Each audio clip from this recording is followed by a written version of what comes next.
Good evening, and thanks for joining us. The growing calls for her resignation were just too much for the NDP government to ignore. Premier David Eby has announced Selina Robinson is stepping down from her cabinet post. Her comments calling the land where Israel is a crappy piece of land sparked outrage, and demonstrators weren't satisfied with an apology. CTV's Rob Buffum is live in Victoria and joins us with the latest on this controversy. Rob.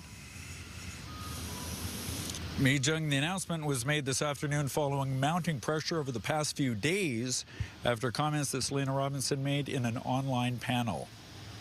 That has got to go. Amidst mounting pressure, including from these protesters at this morning's NDP caucus retreat in Surrey, Selina Robinson has stepped down as cabinet minister for post-secondary education, a decision the premier called mutual. What has become apparent is the scope of the work that needs to be done by Selina, the depth of the hurt that she has caused to many British Columbians. Robinson's demotion comes after these remarks in an online panel discussion last week about the land upon which Israel was founded.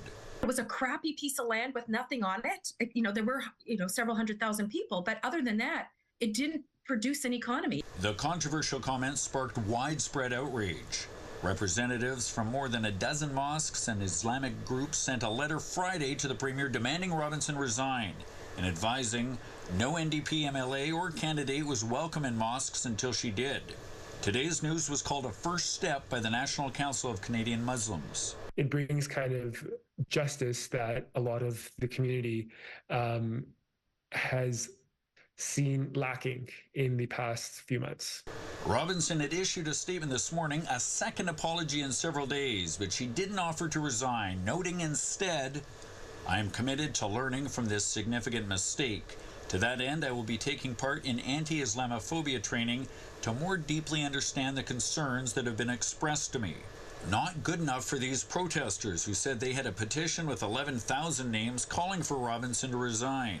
By the afternoon, the pressure from various groups, including Indigenous leaders, academic and student groups, was seemingly too much.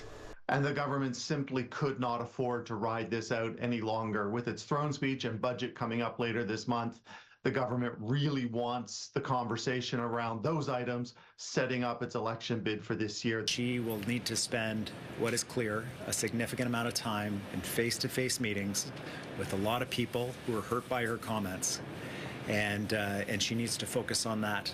A decision not everyone supported. The head of the Jewish Federation of Greater Vancouver tweeting, "Amazing to see pro-Hamas activists succeed in removing an appreciated apologetic Jewish minister while relentlessly attacking Jewish students." Robinson remains in the NDP caucus, but issued a statement this afternoon advising she would not be running again in the next election, a decision she said she'd made prior to this controversy.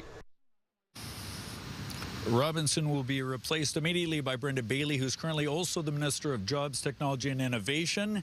The party says in the longer term they will replace the position with somebody else they'll be appointing in due time. Mijung. Okay, thank you, Rob.